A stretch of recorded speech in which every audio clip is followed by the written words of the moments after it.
Good evening and welcome to Virtual Climate Science on Tap. Tonight's event, Climate Hope, Turning Angst into Action, is a co-production of the City of West Palm Beach Office of Sustainability and the University of Florida's Thompson Earth Systems Institute, housed at the Florida Museum of Natural History.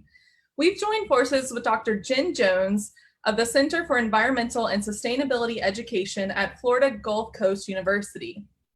Before we go on, I just want to give some introductions. I'm Elaine Christian, and I'm a Sustainability Program Coordinator with the City of West Palm Beach Office of Sustainability. Our main focus is conserving natural resources and reducing emissions within the City of West Palm Beach to ultimately create a healthy, ecologically sustainable, and resilient city for you. We're here to help you do the right thing, make a difference, and take care of our planet. We're striving to reach net zero 2050 by collaborating with you, our community residents, businesses, schools, and all city departments. This means reducing greenhouse gas emissions through less cars on the road, making our city more walkable, offsetting emissions by planting more trees, and so much more. I encourage you all to visit our webpage, wpb.org/green, and our social media pages too, WPB Green, on Facebook, Instagram, and Twitter. You can learn more on our webpage and social media about the various programs and free resources that we offer to help you make a positive impact on the world around you. With that being said, I hope you all have your favorite drinks and snacks ready. Our featured distillery for tonight's program is Palm Beach Distillery Lost Harbor Spirits. I'm excited to introduce to you the founder, owner, and operator of Lost Harbor Spirits, Summer Peet. Hi, my name is Summer. I am the founder, owner, and operator of Palm Beach Distillery in West Palm Beach. We were founded in 2017 as the first and only female owned and operated distillery here in Florida. We're one of about 30 in the nation, so we're very happy to be a part of the male-dominated business, but we love to, at our distillery, we love to make vodka, rum, gin, and our most popular Kappa Star is our vanilla caramel flavored vodka. It's delicious and you have to try it. When we first started, we knew that using our local resources and businesses was something that was important for us. So we do, use as many Florida products as possible. We use 100% natural flavoring in our products made right here in Florida. We also use Florida's own spring water Zephyr Hills as our blend, as well as our own reverse osmosis water that we make in-house. We recycle our water that's used in our bottling line and use it for cleaning. So we try to have not very much waste at all as far as our resources go. We recently made some changes and decided to make hand sanitizer in light of the pandemic that has occurred. So we have made and bottled over 13,000 bottles of hand sanitizer, and we have donated a lot of those bottles to first responders, and we're very happy to be a part of the community and reach out and appreciate the help of those first responders and everything that's happening in our community. So, we've all got to adapt, and that's what we've decided to do at the time. But we are hoping to reopen for tours and tastings here again in August, and we hope to see everyone there.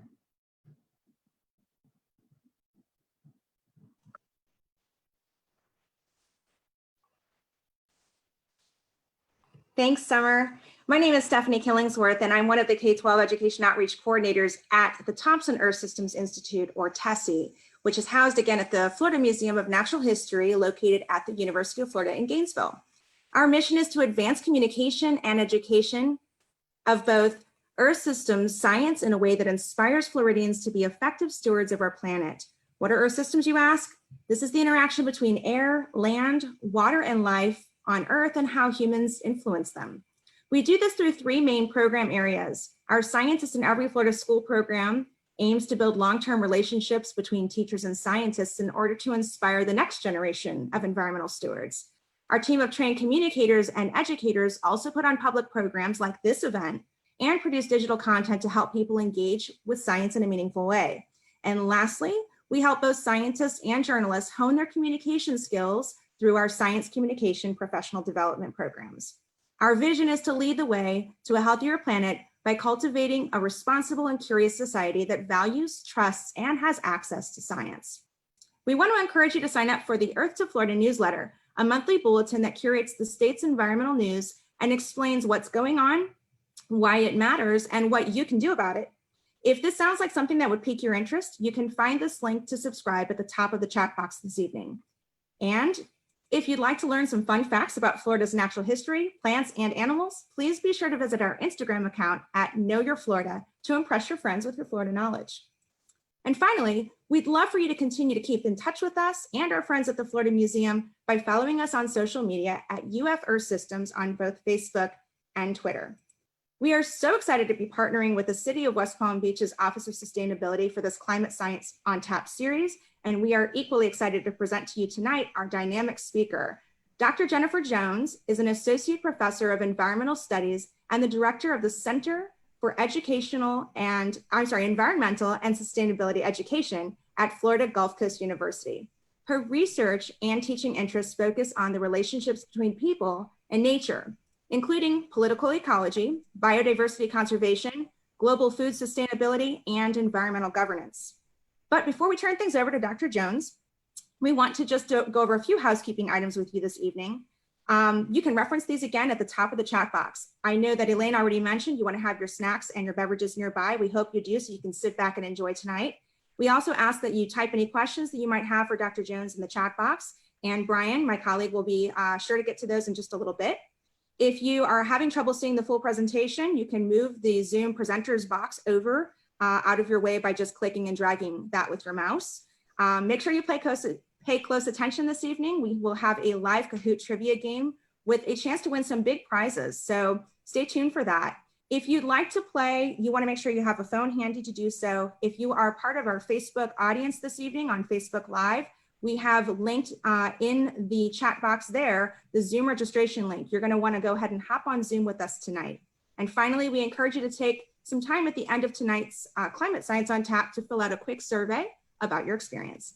So without any further ado, I know we are probably getting anxious and we don't want to have that be the case. So let's find out how to turn angst into action. Jen, please take it away.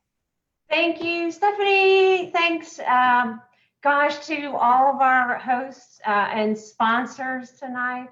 It was super cool to learn from Summer. I didn't realize that she is, well, a trailblazer as a female-owned distillery and the only one in Florida. So that is super cool. I'm really glad to be here. You know, I've had the pleasure of working with the folks at Tessie, doing some things with the Scientists in Every Florida Schools down here in Florida.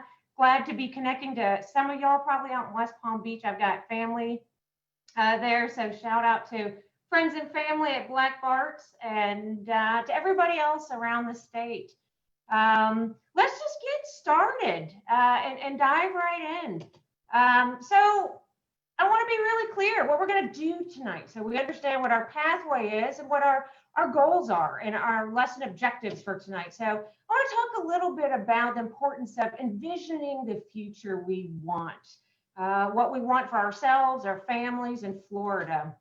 I'm going to talk a little bit about the opportunities to create that future.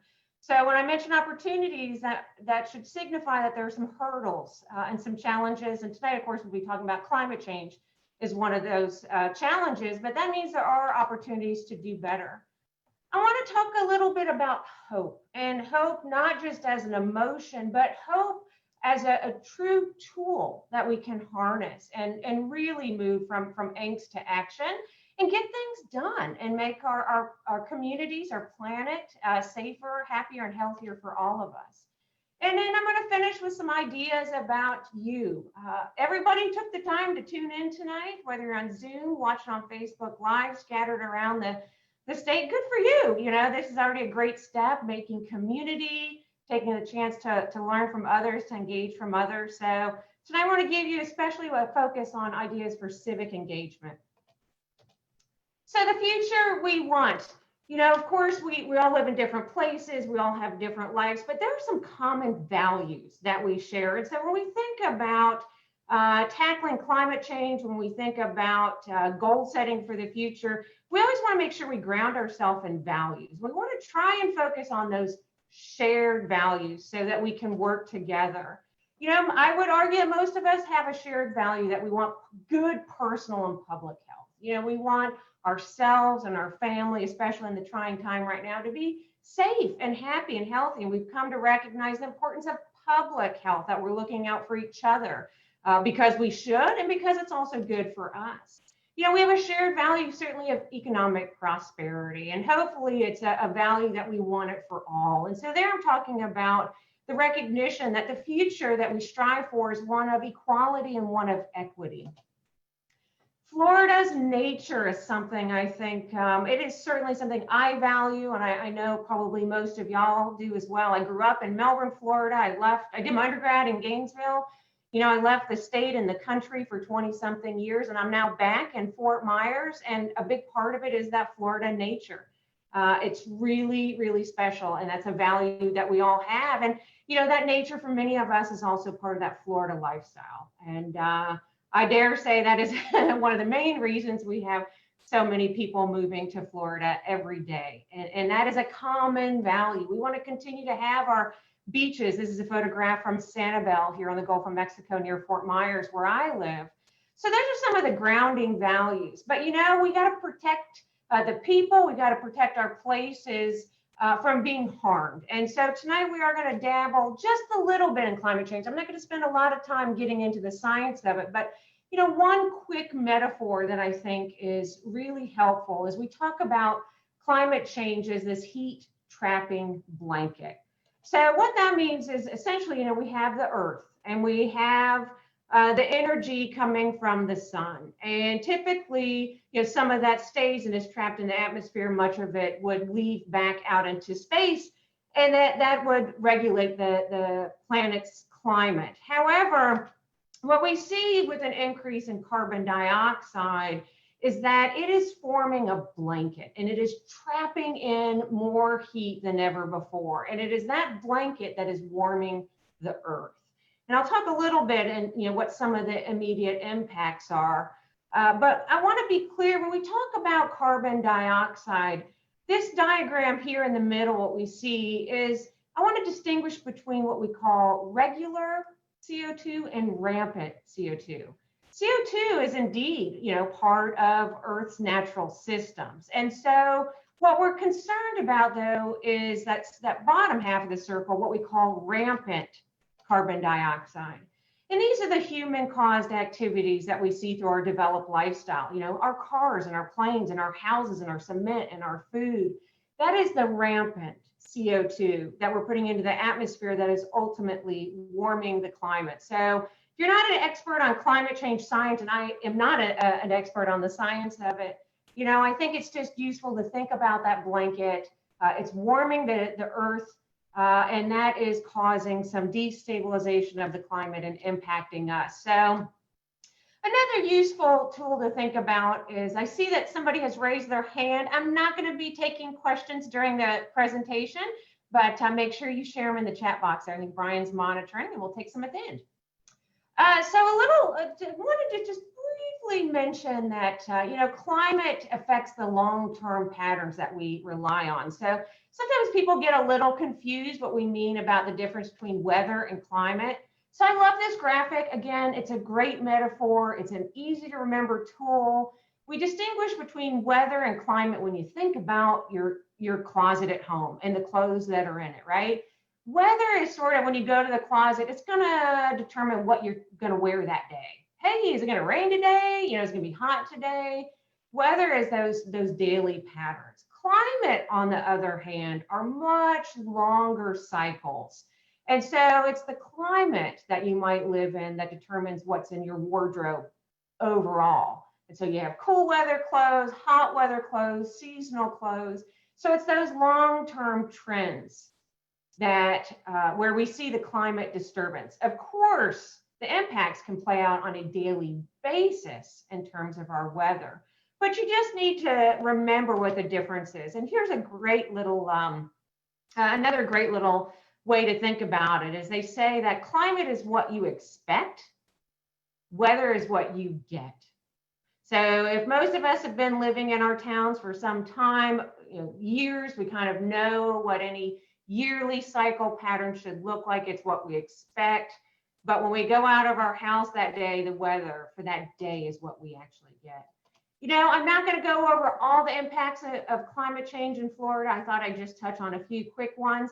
A big one for all of us, anywhere in the state, whether you're on the coast or not, is this idea of increased storminess. This is a graphic I actually pulled yesterday. This is the tropical storm that could, or rather, event that could become Isaias, a tropical depression in the next day or two. But this increased storminess means, more storms, more frequent storms, perhaps bigger storms, and that affects all of us for the reasons we know, and I'll talk about a little bit in a moment. One other impact, certainly, that affects many of us, I know here, I'm on the coast, some of you are on the East Coast over on the Atlantic side, is sea level rise. So what you have here is just a basic diagram showing the coasts and where we can expect to see different impacts. And these are just a few impacts that we could see in Florida. So now let's think about why they matter to us, right? It's too often when we talk about climate change, when we read about it, there are these big abstract concepts that are, they're in the Arctic or they're in the Amazon, and it's hard to remember, like, ultimately, we are living through climate change today. These issues matter to us on a daily basis. I don't care where you are, you're experiencing them. So a couple of things that you can think about, again, why this matters to you is the health, and this, of course, we've come to realize the importance of health and public health these days. We think about increased storminess, that injury, there's the literal injury from storms. Climate change, we're going to see certainly more dangerous hot days, and that's a danger for a lot of people. We see more vector-borne disease. I know before I moved down here a couple of years ago, issues of Zika and some other things.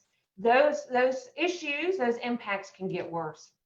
Your household can also be impacted in very meaningful, measurable ways. So climate change, probably going to see decreased property values in some areas. Some of you may have already experienced this.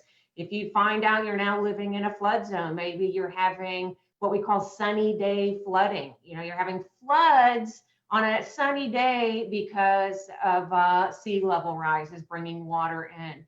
We're going to see insurance costs go up. It's going to cost more to insure our homes, hurricane insurance, regular insurance, flood insurance. Food, the cost of food, just the very act of doing agriculture, certainly in Florida, across the country, the cost of transportation. Basically you're going to feel, or you already are feeling, the impact of climate change in your pocketbook.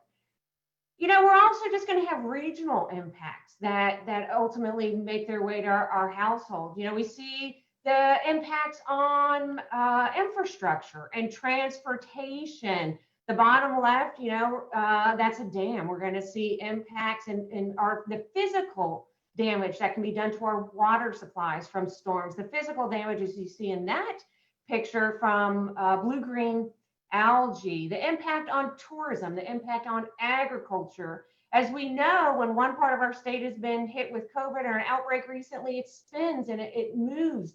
Those impacts spread around. They're not just isolated. And so while you may not live in an orange producing area, that if the state feels the pinch of agriculture, we will feel it as residents as well. So these impacts mean that we've got this opportunity that I spoke of. And this is where we want to talk about this idea of hope, right? Hope is something we make. Hope is something that comes from within us. I love this idea that you earn hope by becoming part of the solution through your own actions, not by scrolling social media or watching documentaries. A lot of us are very good at consuming the eco doom and gloom. That is not hope inducing, and more likely, it also doesn't lead to positive outcomes. So keep in mind that idea of you have to earn hope, and that you earn it by getting involved. And so we think about this idea that hope is a psychological condition and that it's ultimately based on personally determined goals that each of us would create for ourselves and pathways to reach them. So hope is having a goal, making a plan to get there. It's quite different than we think about optimism. And so while hope is internally created, and we have the power to turn our angst into hope, optimism is something external where we just kind of expect that something beyond us will improve and we have no control over it. But we have control over our own hope and what we can do about it. So we can turn our angst into action and become a problem solver. Right, so I showed you some of the issues earlier, just a few of them in terms of sea level rise, storminess. You know, if you want to get involved, find your interest. What are those things that interest you? And now start to set some goals around them. Maybe you want to get involved in reducing or preventing that rampant CO2. You want clean energy. You want to help with solar. You want to help with other forms of energy production. Land conservation, we know is so important for mitigating climate, for protecting species, for so many things. There are a lot of things you can do in terms of helping conserve new areas, manage conservation areas, and much, much more. Maybe you're a business person. You know, this is something we don't talk about enough, but as we're seeing right now during the pandemic, the importance of businesses who get us our food, you know, who bring that energy, who are there when we turn on the tap, the water comes out, they get us the products we need that are, I mean, really making things our households run during lockdown for so many of us. You know, it's businesses that we're going to need to be there to help us mitigate and make our communities resilient as we start to feel greater impacts of climate change. So find that interest, find that passion, and then map out your pathway. What are you going to do about it? And so I'm here to tell you right now, shocker, and maybe this is a bit of heresy, but changing the light bulbs in your house is not a solution. It's good. You should do it. I have, you know, compact fluorescents, LEDs, those sorts of things. Yeah, don't not do it, but it's not enough, right? Taking individual actions is not enough. When we think about the scale of climate change, the scale of the problem needs to match the scale of our response. So if you are somebody that feels that sense of dread, you feel that sense of doom and gloom, and it feels beyond your control and you can't do anything about it, and you turn on the TV and somebody says, well, if you just drove a hybrid, you know, if you just ate less meat, if you just changed your light bulbs, it would all go away. No, it won't, right? And that's the honest truth. Again, good, important things.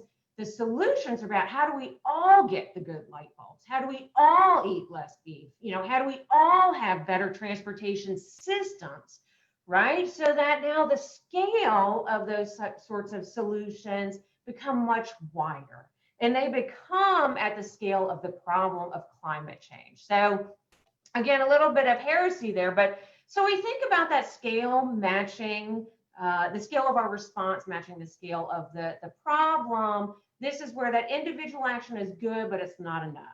So what we need is civic action. We need collective response, right? This is, again, just us acting individually in our homes is not enough. We have to tackle the problem collectively. And we need to handle these problems before they get worse. And that's, again, something we can do at the civic level. So, you know, there are many, many ways to do this. You can work through your elected officials, your city governments, county governments, your schools. Many of you, I know I do, I live in a community with an HOA, your church, your business. Those are all collective groups that can work together and work towards that civic action. Here's the thing too, so many of us think that we're lone warriors. You know, it's easy to fall into that trap of doom and gloom and despair and no one gets it, I'm all alone, I'm the only one taking any action. You may be the only one taking any action, but I'm here to tell you, you are not alone, right? Great new data, 2019 out of Florida Atlantic University Center for Environmental Studies. 2/3 of Floridians are concerned about climate change and don't feel the government is doing enough to address the problem. Right? So that is the majority of us Floridians are concerned and know it's a problem. Here in Southwest Florida, 91% in Southwest Florida believe we have a moral responsibility to create a safe and healthy climate for ourselves and our children. So again, this is really important. This is not just blank hope. This is the understanding that if we're going to build that plan of action, that our neighbors actually want to come with us. They want to get involved as well. And so that can act as a catalyst. I wanted to briefly read just a couple ideas of places to start. If you don't know it and you live in West Palm, one of the sponsors of tonight, where the distillery is, you guys live in probably a region that has the best climate change compact probably in the country. It's certainly a model, a trendsetter. This is basically a group of counties, of cities. It's a partnership between Broward, Miami-Dade, Monroe, and Palm Beach. And they all came together 10 years ago and said, okay, we have to work collectively to think about how to best reduce our own contributions to greenhouse gas emissions, and how are we making the problem worse? How are we going to create adaptation strategies so we can lessen the severity when we do feel those impacts? And how do we build resiliency in our community? So when we talk about resiliency, what we mean there really is the ability to bounce back, right? If those storms are coming, how do we make their impacts less worse? And how do we set ourselves up so in that storm, that sea level rise, that mosquito outbreak, whatever it might be, that we're ready to bounce back? So the Southeast Florida Regional Climate Change Compact, again, a national leader. One of the sort of signature things that they do is the Regional Climate Action Plan. And these are screen grabs from their website. Just type those in and you can go and read all about it. And what's super neat is they essentially, they provide tools for local governments, agencies, practitioners. They have helped identify vulnerabilities and paths forward in terms of, this area could be flooded, this area could experience infrastructure problems. So they help identify the issues. They set best practices. Here are the kinds of things we can do, if we want to do better on stormwater management, if we want to do better on traffic management, if we want to do better on whatever. They help, they've already done the legwork to identify what some of those best practices might be. So they've come up with all of these ideas and they've provided a framework how your region, and again, I know not all of us tonight are in Fort Myers or West Palm Beach. Hopefully we're all over the state and maybe beyond. These are still applicable to all of us, right? Because the idea is that this is a framework, not a directive. So they've come together, and the participants in this actual compact, no one tells them what they have to do, but they give them ideas. And so we look on this website here, anybody can go in and you can search by what kind of organization are you? What are you interested in? It'll start to bring up, hey, here are the best practices in energy or economic resilience or water. It'll start to give you solutions and things that you can already do if you're a member in those communities. And if you're somebody just looking to get involved, it'll provide you great pathways to find people working on the issues that interest you. I'm going to move along here quickly. I want to talk a little bit about some things going on here in Southwest Florida. So I'm in Fort Myers, Lee County. We do not have our own climate change compact yet. And I say yet because as of 9 days ago, Charlotte County, which is north of Lee County here, was the first to sign on and has signed the regional compact for Southwest Florida. So if you are interested and you happen to be watching, if you're an Eagle from FGCU or somebody from Fort Myers, great opportunity. Just one of the partner organizations involved is Growing Climate Solutions, Path to Positive. I put a screen grab here, same thing. They show you, hey, you want to get involved? Well, first off, who are you? We'll give you an idea of the kinds of things you can do. You're a community leader? Great. You're a faith leader? Great. So all of these, what I'm trying to show you tonight is that these are collective responses that seek to make big changes and create mitigation resiliency strategies in our community and not just throwing us as individuals alone. I'm going to finish up with one quick example about my own work that lies a little bit about this, but I'd be remiss if I didn't talk a little bit tonight about some of the things we're doing down here at Florida Gulf Coast University. And I think for me, one of my passions, one of the ways I try to make the community better, and of course, here's McKenna Nosey decided to join us for these last few slides. One of the most important things for me for making change really is this idea of connecting people and nature. Nature makes us happy. We're good for nature. We need it. And so trying to create that relationship we know is so important. So there's stacks and stacks of research that demonstrate, especially for youth, for learners, that going outside, learning outside is good for everything. Academic performance goes up, enhanced attention, improved student behavior, increased engagement for learning. Like learning outside is a silver bullet.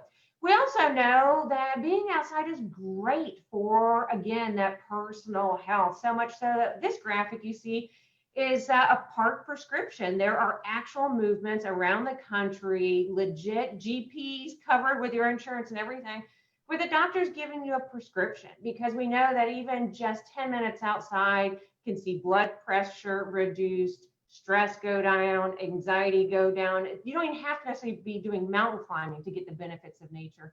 Sitting on your porch, looking at trees, listening for birds, all of these things are important. So we know, therefore, that learning outside or being outside is good for learning and good for our health. So one of the things we're doing down here is this idea of really trying to make sure that we're using nature as a classroom. And so one of my ideas is I'm here to give every teacher a $10 million science lab. And I mean that we're going to do that in Florida, no doubt about it. And it's because they already have it. It's their schoolyard, right? We just need the opportunity to take kids outside more often. So we're training teachers to do hands-on science in their own schoolyard. We're working to get school-based standards aligned to and support more outdoor learning, so that I don't care if your outdoor classroom is a parking lot, it is still better than being inside. If there's a blade of grass growing through a crack in that parking lot, that's an ecosystem just waiting to be studied. So ultimately, it's about that connection between people and nature, because we protect and conserve those things we care about. So I had to think about what I wanted to finish up with my presentation today in terms of a single photo that captures everything I just said about how do we move from angst, to hope. What is that values-based future that we want as Floridians? And there's no perfect photo, so anybody that knows me will not be surprised to see this photo in particular, because for me, it is hope in the best possible way.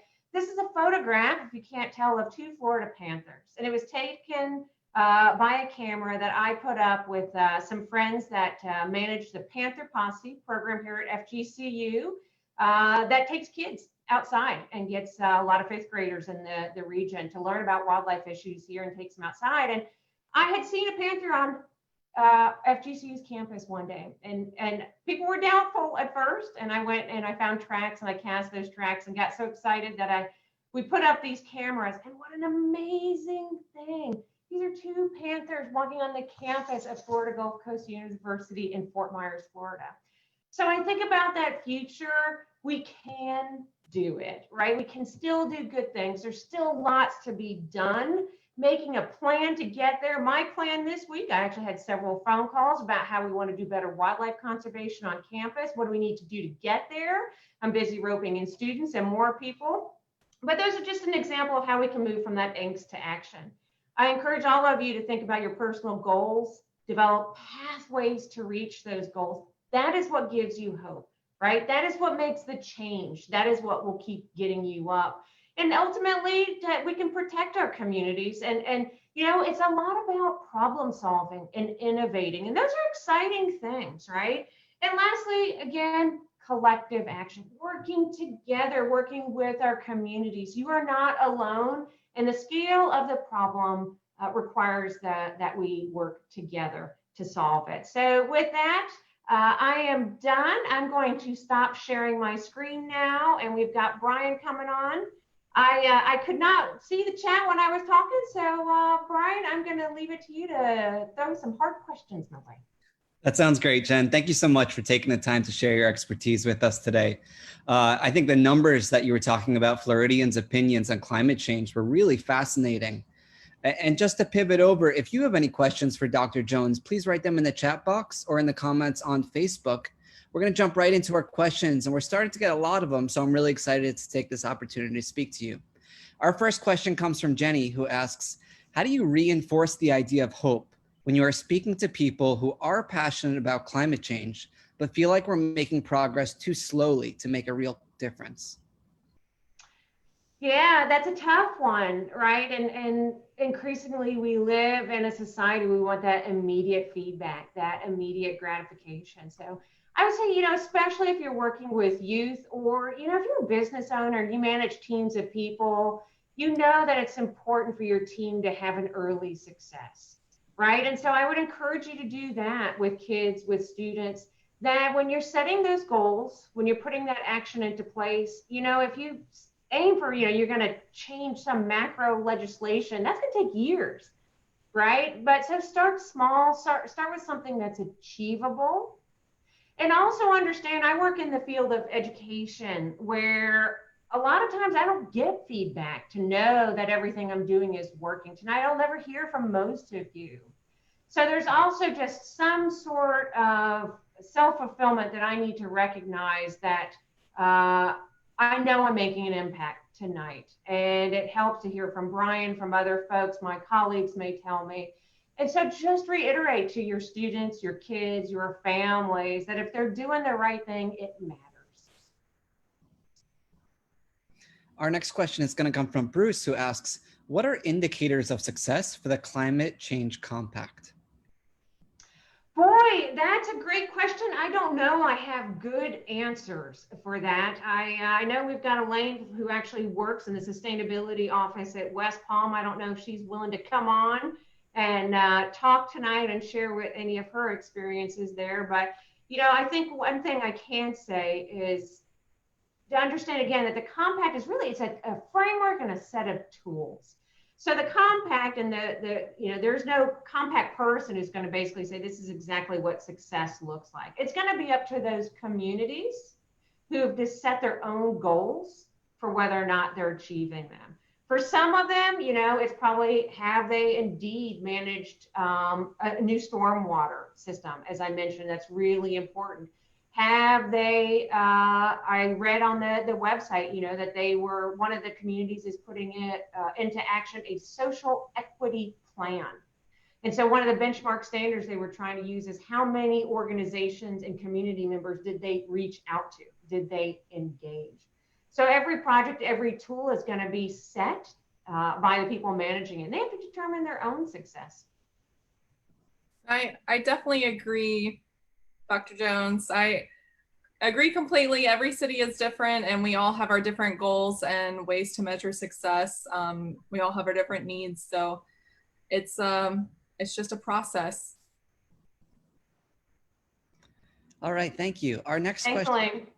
Yeah, our next question comes from Gloria, and she's wondering, how do we take advantage of nature as our backyard and our outside classroom when we're doing virtual school? How can we do that with students going through distance learning?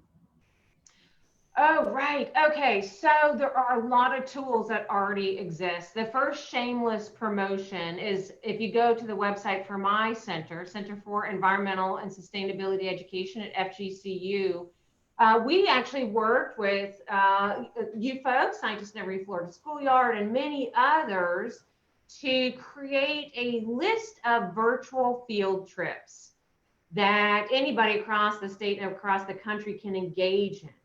Many, not all, many of those virtual field trips actually have lessons that encourage you to get out in your own yard as part of that activity. So for instance, if you were doing a 6th grade lesson on geology, the virtual field trip might be a movie or some activity that you do online, telling you about certain aspects of geology, and then it will encourage you to go outside, look for kinds of sands or rocks, and what did you find? So there's, our center has a list of those sites. The Conservancy of Southwest Florida, I know on their website have posted a ton of tools for families and parents, especially, of how to engage in outdoor learning. If you live near any national park or you have a favorite national park, wherever it is, almost every national park has an education page where they've given also great tips for outdoor learning.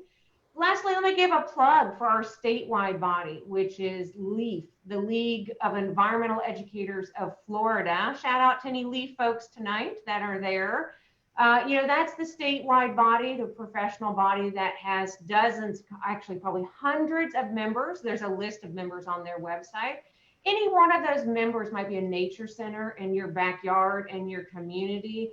And again, they're going to have activities really tailored for your local geography. So there's a ton of material out there. Let me finish responding to that question by saying it can be overwhelming. When in doubt, I think the best thing, quite frankly, that anybody can do with their kids, their parents, their friends, their families is simply to go outside, not be afraid to get asked questions that you don't know the answers to, right? A good educator should just be excited to get you out there. And if that kid looks up at you and says, "What is that tree? What is that frog?" Look at them and say, "I don't know, but let's find out together."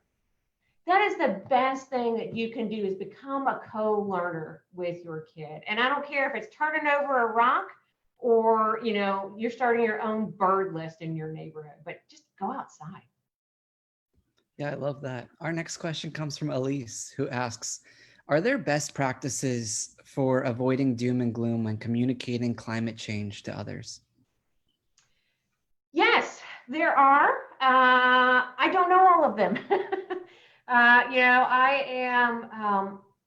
I'm not an expert in climate change communication and interpretation. However, if you are a teacher, an educator, a scout leader, you work in a museum and you want to do these things, I can tell you about something I'm personally doing right now for my own capacity building. I'm in the middle of a 6-week virtual course called, it's a very long acronym, pronounced Gnocchi, N-N-O-C-C-I, which I'm gonna not get it right, but it's basically a national body for climate change interpreters. And the 6-week class is built around how do we create different frameworks for ourselves and for our others to understand climate change, to help move from that to move from that angst to action, to get hopeful. And it very specifically includes like actual tools, frameworks, terminology, diagrams, things that you can use for yourself and for others. Oh, great. Somebody, Becca just put the link in the chat box. So I'm only in the middle of it so far. It's been great. To be honest, I stole a lot of what I've learned in just the first 3 weeks and incorporated it into my talk tonight. It's so good. Our next question comes from Daniel, who asks, what is one or a few climate change solutions that really personally gives you hope? For me, again, I love critters.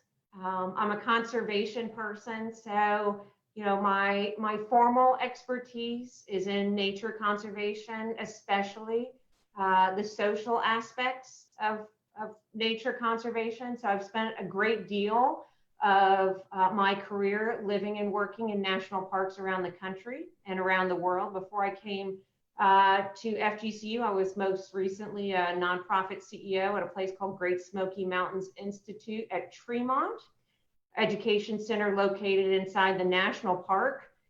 And the thing that made me so hopeful about Tremont and the work we're doing now here at FGCU is really that environmental education aspect, right? That sometimes it's not just about connecting people to nature, it's about reconnecting people to nature. And so when you see that happen, and when I also put on my academic hat and I consult the literature and the research, and we just know that going outside and having a connection to nature, that is what causes folks to do better, not just an overload of information. That gives me hope. When I look at programs like Conservation 2020, that's conserving land here in Southwest Florida, it sounds a little weird to think it, but in the next few weeks, we could see a huge piece of legislation in this country passed. Probably the most important funding for conservation in a generation, the Great American Outdoors Act, that will bring billions of dollars to national parks to actually preserve land, to buy land, to educate on that land. So those things give me great hope. I'm also a college educator, right? So I get to work with students all the time. And if you've never done it, you know, working with students is always immensely hopeful. So one thing that doesn't give me hope, and I hate to go negative, but for those of us, and I would include myself in this, you know, who have or have had some sort of addiction to the eco doom and gloom, you know, moderation, right? I would say put it aside, or the same way we now think about moderation with social media. It's really easy to spiral into one food awful documentary after another and climate change documentary after another. Everybody watching tonight, based on the short talk I give, they have all the information they need to understand about climate change in their community. Give me hope. Go out tomorrow and form your plan of action and start doing something. For our next question, Seth asks or says, it can be very frustrating when individuals have climate hope, but their political representatives do not. What steps do you suggest people take in those situations? So that's where, again, I'll point to regional initiatives. So we don't necessarily want to mistake politics for policy, right? Just because we might see elected leaders, especially in a campaign year, talking about certain issues, there are many great professionals and community organizations working where you live who are actually making change, right? So if you didn't know about the compact tonight or before tonight, it's been there for 10 years. They're amazing organizations, nonprofits, faith groups, hospitals, all sorts of groups that are doing that great work. So again, I think it's less about listening and get out there and go see it for yourself. And I don't mean surround yourself in an echo chamber. I mean, go and learn about the great work. One quick and easy thing too that anybody can do if you're never even sure is just learn about your own community, you know, the 5 square miles around you in terms of where does your water come from? Where does your energy come from? Where does your stormwater go? What can be done better there? And if you start at that scale and then start having conversations with your neighbors, it gets real. And that's where the actual resiliency and infrastructure and change is being made, not by folks that are out on a campaign trail trying to say things that they think are politically popular. And for our final question today is going to come from Wendy, who asks, what role can faith groups play in climate action? So I've mentioned them a couple of times tonight, and good for you, Wendy. Last question. So I got to get this one right. Without a doubt, you know, climate compacts, as I mentioned, both my slides tonight mentioned about the importance of faith groups getting involved. You know, certainly there's also a lot of literature out there with different faith groups having their own action plans, but you know, the way to think about it, again, it's your community, right? If we understand that the problem is a macro climate change problem, it requires a macro collective solution. There's no one way that your faith group has to get involved. You know, I would say the first thing to do is start a dialogue, start a discussion. What are the important things to your group? What are the things that you guys might want to work on? Identify those values, identify your interests, and then make a plan. And whether that plan is for, you know, your just your local community, for your county, for your region. It's also worth noting that if people are not aware about the United Nations Sustainable Development Goals, there are 17 goals, and this is sustainability I'm talking about here, not just climate change. But when we think about climate change, when we think about resiliency and we think about sustainability, it encompasses not just those ecosystem responses, not just those infrastructure responses, but that social equity part I talked about, that gender part I talked about. And so those are big places too that faith groups are getting involved. So for Wendy, I'd say go and start a conversation with your folks is the first big step. Jen, thank you so much again. We truly appreciate your time, and we're really excited to continue our collaboration with you and inspire more Floridians to have climate hope and take climate action.